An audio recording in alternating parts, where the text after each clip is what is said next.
السلام عليكم ورحمة الله وبركاته. مشاهدينا الكرام، عدنا إليكم بحلقة جديدة مهمة مع امرأة عراقية بصرية في برنامج بصمات من الواقع. دعوني أتكلم عنها قليلا.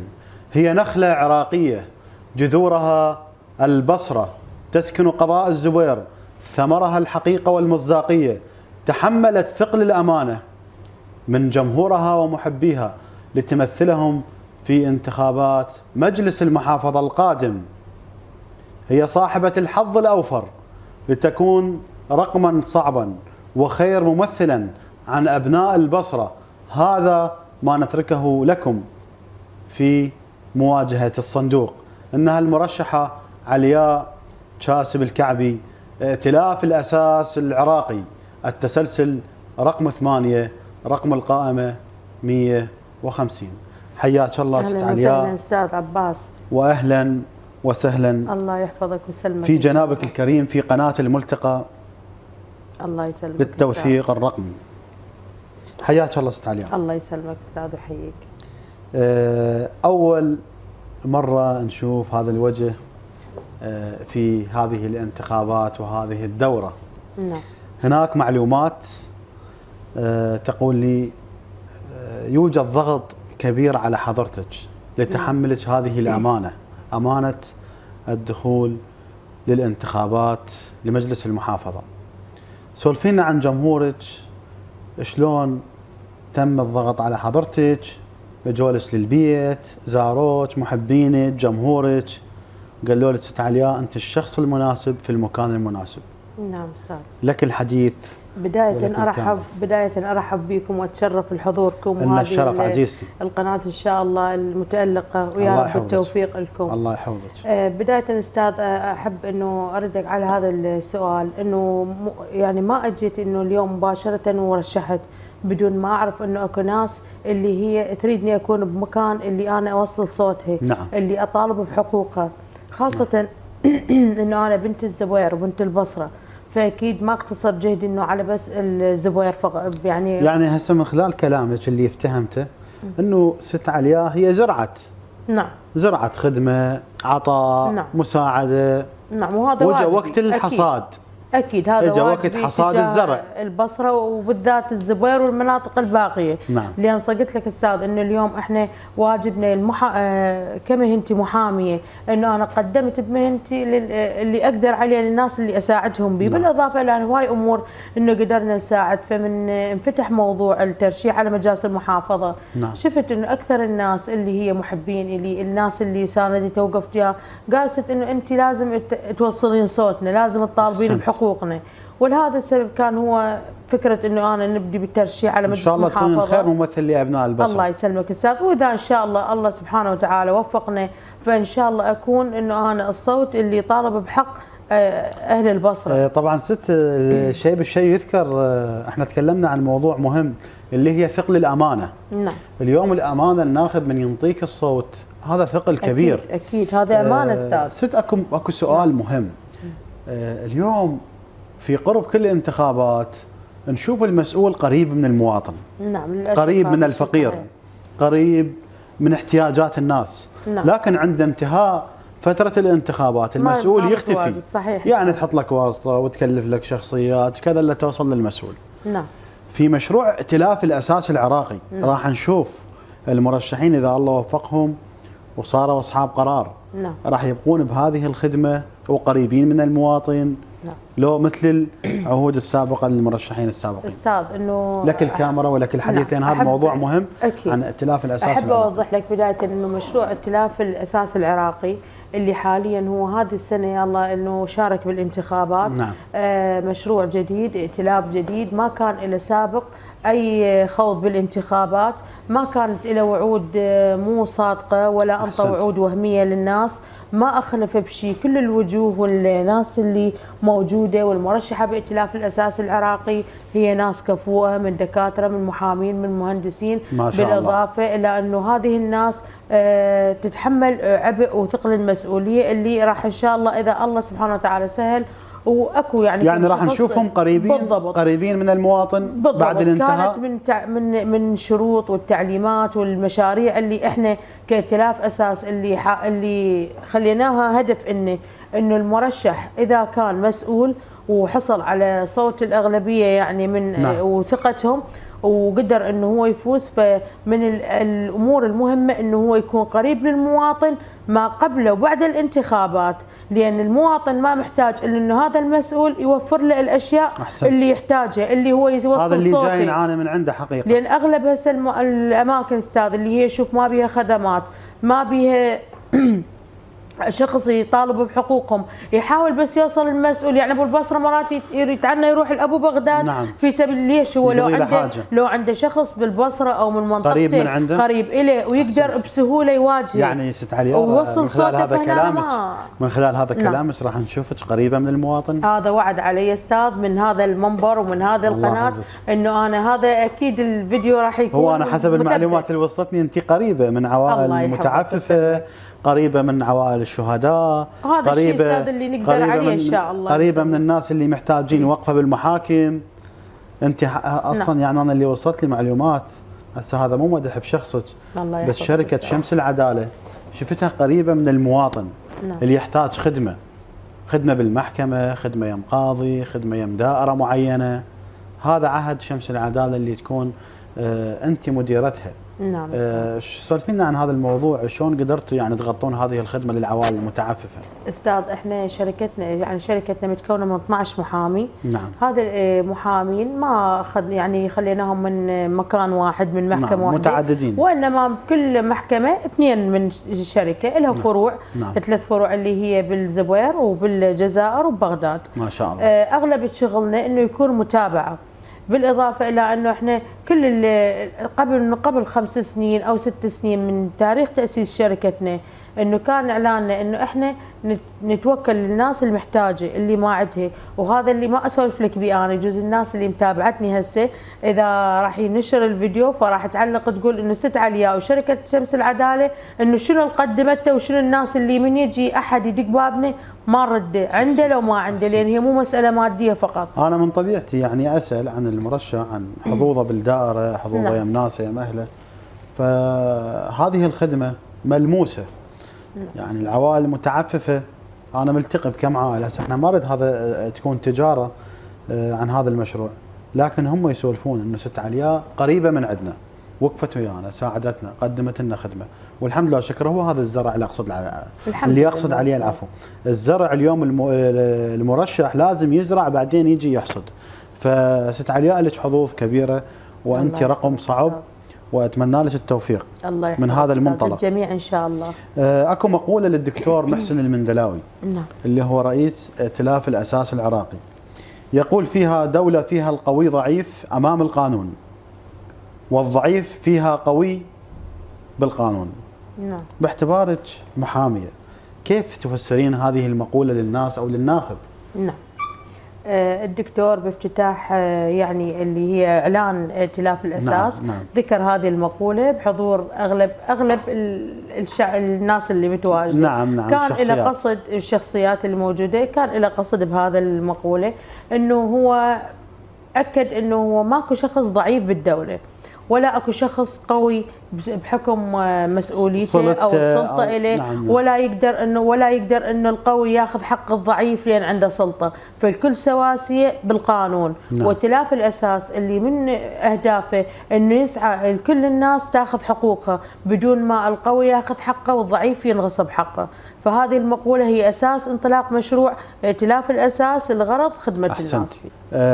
ست علياء، شنو كان تسميه الشعار الخاص بالائتلاف الاساس العراقي؟ نعم. الاساس صح؟ نعم. يعني ما جاي افتهم، بس انا اليوم كاعلامي نعم. ما جاي افتهم هذه العباره، يا ريت توضحين للناخب.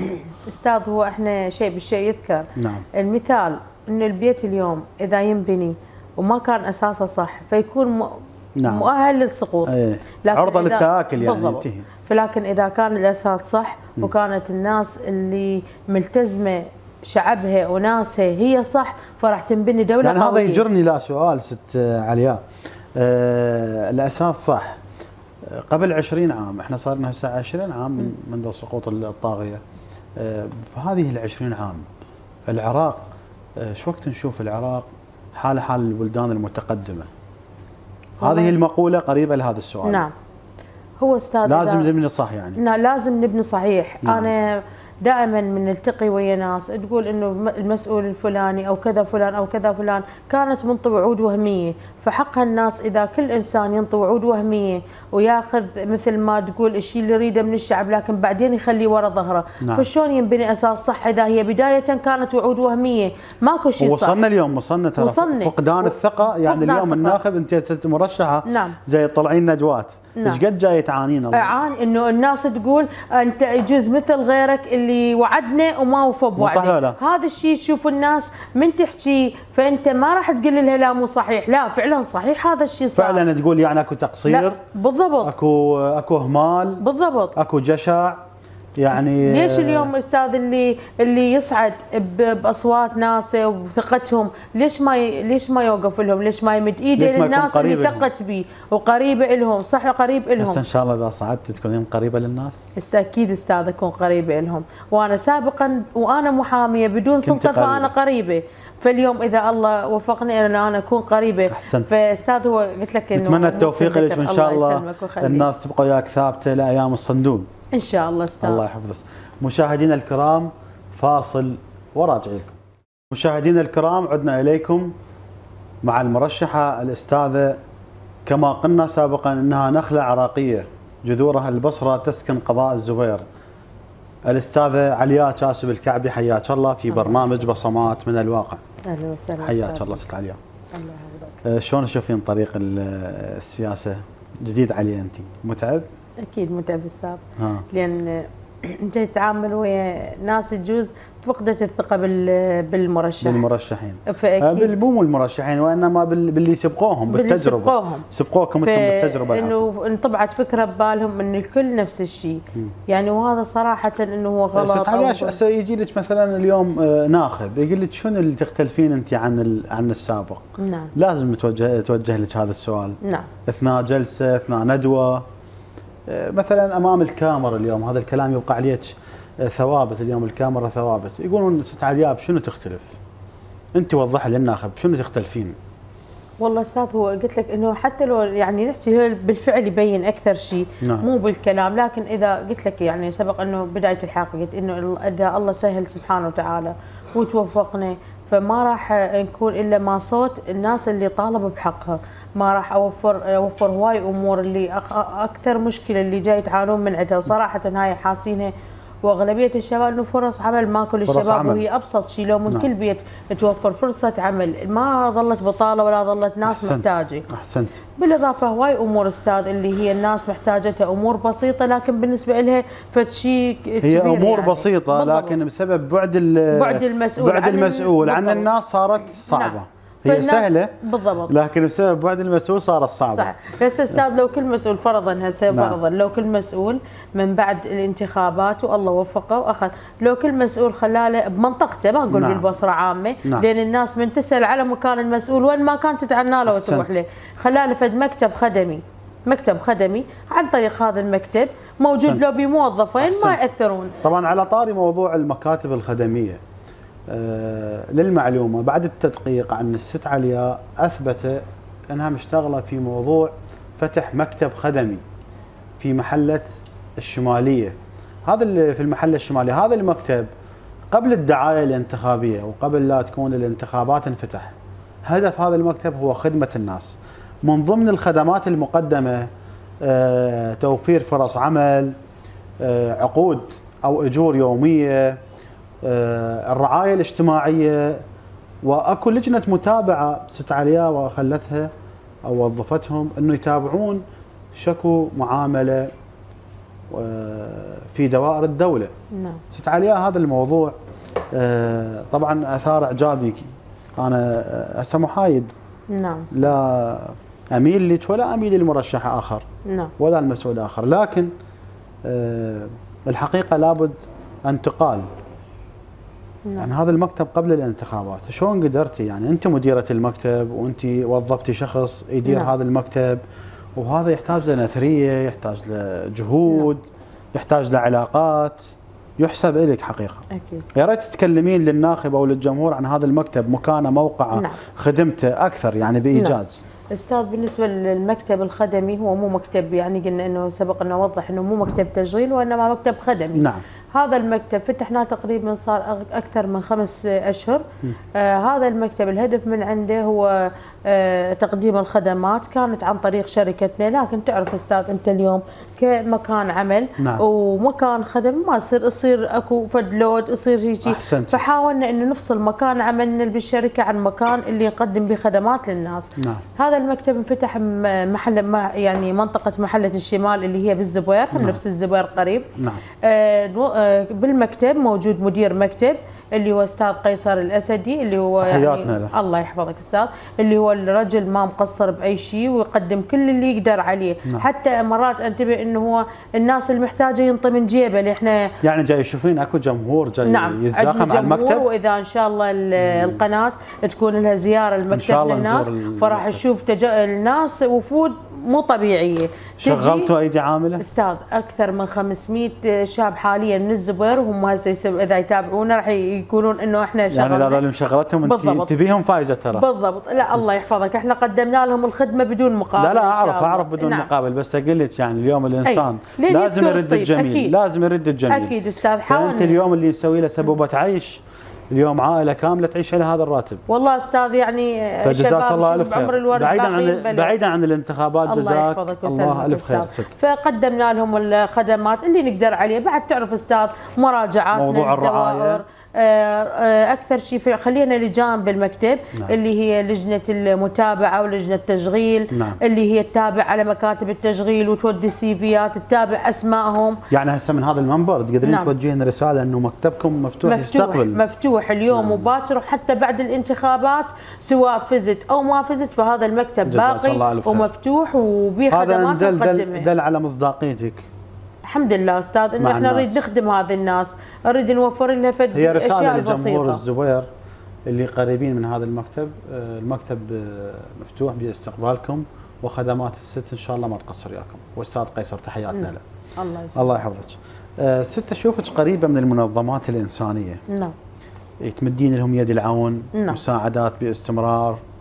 اللهم نعم. ربي يديم الخير على الله حضرتك. الله يحفظك. والله استاذ هذه الامور احنا المساعده ما نحب نحكي بيها. نعم. لان هي المساعده لوجه الله بالبدايه. نعم. فهواي اكو امور احنا نساعد بها المنظمات الخيريه الانسانيه، من يتامى، الشهداء، العوائل الشهداء، الناس المتعففه والمحتاجه، بالاضافه الى انه هاي هواي فقرات استاذ عن طريق مكتبنا. نعم. انه شفنا يعني خاطبنا المنظمات، اعداد، حصلنا على اعداد الاطفال اليتامى والموجودين والناس المتعففه، فقدرنا من خلال مكتبنا نوفر لهم القرطاسيه، الملابس، الاحتياجات، الناس المحتاجه للعلاج، فالحمد لله قدرنا نقدم لهم بالشيء اللي يتلائم مع يعني حالتنا. اللي عارفه انه ست عليا هي طاقه. نعم. وان شاء الله هذه الطاقه راح تستمر وياك حتى من تسلمين المنصب او تصيرين عضو لجنه المراه، عضو لجنه النفط والغاز، المسميات كثيره، ان شاء الله نشوفش طاقه هناك تقدمين مثل ما هسه داعمه للمنظمات. ست عليا في اثناء الحوار قبل الحلقه تكلمتي عن مظلوميه قضاء او اقضيه من البصره. نعم. بعيد يعني هم ما تربطك بهم علاقه ولا تربطك بهم مسافه، مثلا شمال البصره. نعم. مثلا الهارثه، الدير، هاي المناطق المهمه. ما بعيد، الزبير بعيد عن الدير وبعيد عن القرنة، 90 كيلو يبعد. لكن احنا نشوف مظلومية هذه تسولفين بهذه الاقضيه. نعم. شنو اللي خلاك تسولفين؟ شو تشوفين شمال البصره او هذه المناطق شنو محتاجه؟ استاذ بالنسبه لشمال البصره ومناطق هذه اللي هي القرمه، الدير، هاي مناطق مهمشه. نعم. تشوف هسه استاذ اليوم الى يعني تنظر الى القرنه او الدير او بها مستشفى اللي هي مستشفى مثل ما تقول، او مستشفيات اهليه او مشاريع اللي تقدر مثلا يستفادون من عتها، بها مثلا مجمعات سكنيه. نعم. راح اشوف لا مجمعات سكنيه، لا مشاريع اهليه، حتى وان كانت مشاريع طبعا للمعلومه حتى وصلت المعلومه انه قضاء شمال البصره هو اكثر قضاء يعطي شهداء فعلا، واكثر قضاء بمضحين. نعم. وقضاء يحتوي على حقلين مهمين، غرب القرنة. نعم. واحد، وغرب القرنة 2. بس شوف استاذ هسه تشغيل لكن عندنا الاورام السرطانيه كثرت. نعم. وعندنا الفشل الكلوي كثر. نعم. والبطاله كثرت. رغم هذه المكانين موجوده بها اللي تقدر تشغل شمال البصره كله. احسنت. لكن تشوف جزء من خارج شمال البصره تشتغل. ترى شمال البصره لحد انا اكو بيها جسر، هاي قبل من تصير حروب يحطون هذا الجسر الدوبه يسمونه، يعني مجرد فتره. نعم. فتره زمنيه وينشال الجسر. الان هذا الجسر صار رئيسي، عندنا جسرين او 3 أو 4. نعم. صارن رئيسيات. ليش؟ لان ماكو متابعه حثيثه. اكيد صح. حتى بالنسبه للزبير، انا بنت الزبير وبالزبير، فانه انا اقول قضاء الزبير وشباب اللي ساكنين بالزبير والله استاذ بدون فرص عمل، رغم هي الزبير اكثر حتى من القرنه بالنسبه بها. نعم. البرجسيه، الرميله، الشركات، نعم. الميناء، بها كل المكان. ليش هو العراق يتغذى على الزبير. ليش تشوف من خارج محافظات يجي يشتغل بهذه المكانات، وابن الزبير وابن الشمال وابن البصره ما يشتغل بيه، يشوفه يعاني من بطاله. ليش؟ عندهم شخص اللي يشغل، احنا بين قوسين نقولها، كل من يشتغل جماعته. نعم. ليش ما انه هذا الناس اليوم اوفر له هذا الشغل؟ ليش ابن الزبير ما عنده شخص اللي يطالب بحقه؟ يعني ابن الشمال ما عنده شخص اللي يطالب بحقه. ليش هاي الناس ضاله اذا ما عنده شخص يجيب حقه تظل ما عنده حقوق وبدون عمل، وما اكو احد اللي يقول لها تعالوا خل اقدم لكم خدمه. اليوم استاذ هي بين قوسين صارت احكيها يعني محاصصه. لا عاد بعد كل شخص يجيب الشغل اللي الناس اللي تخصه، ما يفكر انه هاي بيوت مفتوحه ما بيها معيل واحد الهي. لا حول الله. فاستاذ يعني انا احكي لك عن معاناه الزبير ومناطق الشمال، هاي المناطق المهمشه، بالاضافه هواي مناطق استاذ، مو بس هاي الاكثريه يعني نقول. نعم. يعني استاذ علياء اذا صرت صاحبه قرار هذه المنهجيه بالتوزيع العمل. نعم. وكذا راح تختلف في منظورك؟ اكيد استاذ، بمنظوري انا اطالب انه الكل تحصل، ولو كل بيت بشخص واحد يحصل على فرصه عمل، انا اقول هنا خدمه البصر. نعم. عندك خطه عمل يعني؟ اكيد استاذ، عن طريق المكتب التشغيل. نعم. وعن طريق فتح مكاتب في الفروع يعني. بالنسبه لمكاتب التشغيل راح تكون متابعه يعني بها. ليش؟ انه مكاتب التشغيل جاي تقتصر على كل شخص يشغلون بدون ما يعرف. ليش ما انه كل واحد مسؤول عن منطقه معينه او عن البصره يطالب انه هذه احتياجات الناس اللي بهذه المنطقه، احتياجاتهم. هسه بالنسبه لمكتب التشغيل. نعم. منو مسؤول وصل له استاذ؟ منو راح قال له انه هذا فلان منطقه بها اكثر من 100 او 200 شخص عاطين عن زين انت مو مكتب التشغيل، شنو جاي تشغل منو؟ اذا هاي كل الناس تعاني قاعد تشغل من انت؟ احسنت. صح استاذ؟ لو لا في راتب مسؤول يكون اللي يوقف على المكان ويطالب بحقهم، ماكو احد. هذه كلمه حق ولازم تقال. شكرا لحضرتك وجنابك الكريم. العفو عزيزي. واتمنى لك التوفيق والنجاح. الله يسلمك. وان شاء الله امثالك يسلمون زمام الامور. مشاهدينا الكرام فاصل وراجع لكم. مشاهدينا الكرام عدنا اليكم مع المرشحه الاستاذه علياء كاسب الكعبي. حياك الله ست علياء في برنامج بصمات من الواقع في قناه الملتقى. شرفتينا اليوم. الله يحفظك. تعبناك. لا عزيز استاذ، انا لي الشرف ان التقي بك حضرتك. الله يحفظك. الله يحفظك. ست علياء طاقه مهمه ونخله بصريه، وانا متاكد ان شاء الله راح تكون رقم صعب ومنافسه صعبه. ست علياء، عن مكتب التشغيل. نعم. ما قدرنا نكمل لان البارد قطعنا. ست علياء، مكتب التشغيل هل لديك خطه معينه يعني تغيرين الواقع؟ اكيد استاذ. الان اكيد هو من. وعلى طاري قبل لا تكلمين عن مكتب التشغيل، جواز السلامه العراقي. نعم. او جواز السلامه عفوا للشركات النفطيه. نعم. معاناه، يعني انا اتابع بالفيسبوك كاعلامي، هذا اللي يقول انطي 10 اوراق بس احصل على الجواز، هذا اللي ينطي هيك مبلغ بس يحصل على الجواز. نعم. شنو هذه المشكله باعتبارك قانونيه وقريبه للواقع؟ هي مشكله نبدي لك من الخطه البديله. الخطه البديله لمكتب التشغيل. نعم. برايك خطه بديله؟ نعم الاساس العراقي عندهم خطه بديله؟ استاذ، بالنسبه لتحالف الاساس العراقي وضع خطط ومشاريع لخدمه المواطنين. نعم. اللي من ضمنها وضع خطه بديله لمكتب التشغيل. احنا نشوف استاذ، ولو هاي امور كل الناس تدري بيها لكن ما حد حكى بيها على المباشر. نعم. انه مكاتب التشغيل جاي تقتصر على ناس معينه. نعم. كل شخص ينطي ناسه حصصهم، القريبين العلاقات الأقارب، كل شخص مسؤول يدز اسماءه، فهاي راح تتعين. باقي الناس اللي تخلي فايلات وتخسر يجوز استنساخ بدون فايده. أحسنت. فخطط البديله انه هذه الناس من تروح المكتب التشغيل وتلزم سنه وكل سنه سنتين يلا تحصل واحد من 1000 يقدمون. صح. ليش ما اكو احنا عندنا مكاتب تدريب، هذه الموجودة مركز تدريب او يعني. مركز تدريب. نعم. اللي هذا المراكز تدريب احنا عندنا تقريبا الان عندنا 3 مراكز للتدريب متوقفه. ليش استاذ؟ لو اكو بيها يجيبون ومعترف بها من المحافظه، وتجي ناس اكفاء اللي هي صلاحيتها تنطي شهادات معينه لهذه الناس، يقدر بهذه الشهاده خلال دوره معينه وايام معدوده نعم. يحصل على الشهاده يقدم بها شهاده معترف بها. نعم معترف بها، من شهاده من المحافظه معترف بها. حتى بالنسبه لاستاذ طريقه جواز السلامه، جواز السلامه ما يجي يعطون الشخص مباشره، وانما تكون دوره بايام معينه بعدها يحصل على جواز السلامه. ليش استاذ تشوف شروط الشركات الاهليه بالبرجسيه بالرميله بكذا مكان لازم عنده جواز سلامه. زين هذا الشخص منين يجيب جواز سلامه؟ ماكو مراكز تدريب، لاكو شخص يقدم له تشوفه يدور على جواز السلامه بس ما محصله، معناته هذا ما عنده هاي الشهاده. ظل يباع الجواز بمبالغ ماليه. ليش يباع؟ هو اليوم شخص ما محتاج، ما لاقي انه هو يجوز يوفر لقمه العيش، منين يجيب انه هاي المبالغ حتى يحصل على جواز السلامه؟ ليش انه صعوبة التشغيل يعني نقول مشكلة، والمشكلة على حصول الشهادة وجواز السلامة شيء أصعب. صح. فإحنا نعالج الغلط بالغلط. ليش هسه لو كانت مبدئيا فكرة انه هذا فتح هذه مراكز التدريب وحصول الناس على هذه الشهادات واستئناف عملها، ليش احنا نشوف مثلا غير محافظات يجي يشتغل بالبصرة لأن عنده شهادة، عنده شهادة دورات أو شهادات أخرى، ليش ما انه ابن البصرة انه خليه يحصل على شهادة ويشتغل بمحافظتي؟ بارك الله. فاستاذ هذه الخطه البديله نعتمد على يعني تفعيل. من هذا المنبر اشوف هذه الخطه هي الخطه الناجحه، لان اليوم المراكز حتى ما تظلم احد، هذه يسمونها مرحله انصاف. اليوم انا يجيني مواطن عراقي ادخله دوره، تنتهي الدوره اسلمه شهاده، وهذه الشهاده معترف بها، لا بعد يلجا الى جواز السلامه ولا يلجا الى كذا.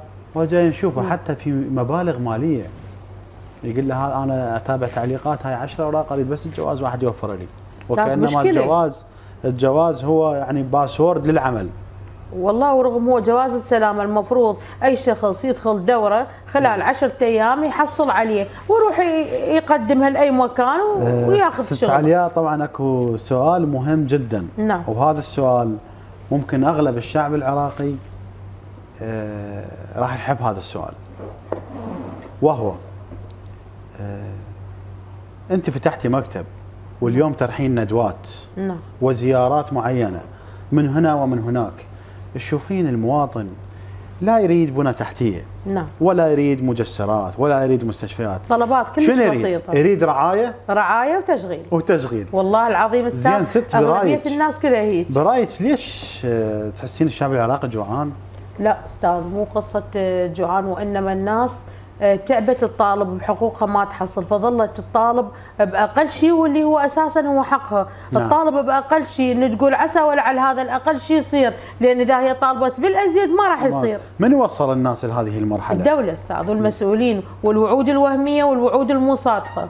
يا ما مسؤولين ويا ما ناس وعدت وانطت وعود وهميه لهذه الناس وكانت تعطيها ثقتها استاذ. هي انتخابات ثقه وصوت وامانه. اليوم انا اعطيك صوتي بس شرط انه انت توقف لي من احتاجك.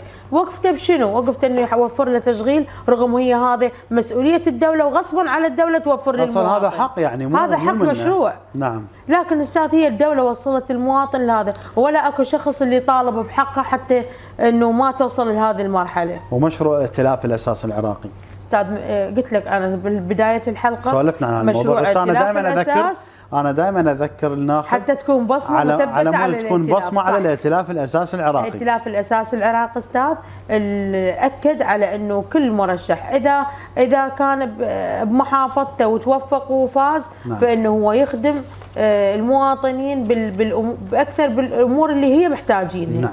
واللي هي استاذ اكثر شيء على التشغيل، لان العطاله استاذ كثرت. احسنتي ست، احسنتي، بارك الله فيك. الله يسلمك. لديك رؤيه مستقبليه في حل المشاكل، مشاكل المعامل؟ عندنا معامل هواي بالزبير متوقفه. نعم. ان شاء الله هاي تتفعل ان شاء الله استاذ. اذا الله وفقكم وصرتوا اصحاب قرار.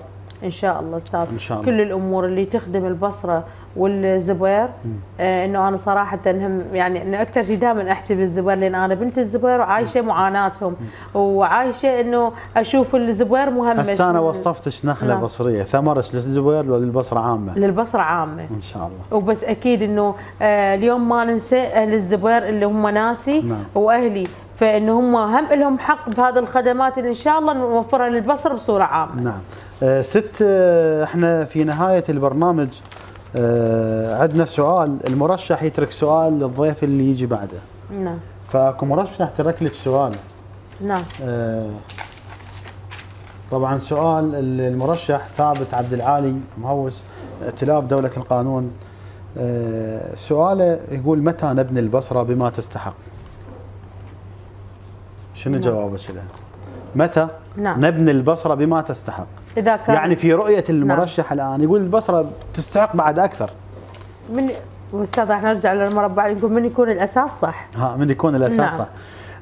ست، يا ريت تركي لنا سؤال للضيف اللي يجي بعدك. نعم إن شاء الله. سؤال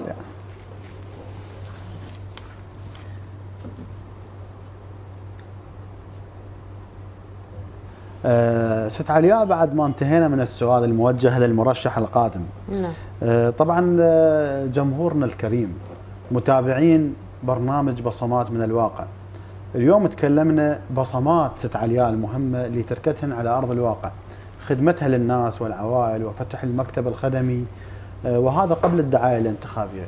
وصلنا وياكم إلى نهاية حلقتنا لهذا اليوم، لكن قبل أن ننهي الحلقة سأترك الكاميرا للست علياء المحترمة لتتكلم مع جمهورها الكريم. لك المايك ولك الكاميرا، وهذه رسالتك لهم.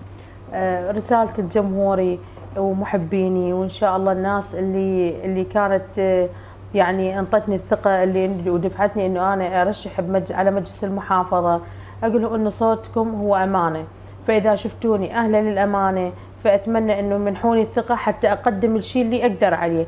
لكن إذا شفتوني مو أنا الإنسان اللي تنطونه صوتكم واللي واثقين به، فأحب إنه هذا صوتكم وهذه الأمانة تنطونها للشخص الصح واللي يستحق واللي طالب بحقوقكم، وإن شاء الله أنا أكون يعني فخورة بكم لأن انطيتوا صوتكم للإنسان الصح، حتى وان مو أكون أنا اللي المرشحتكم واللي أنال ثقتكم.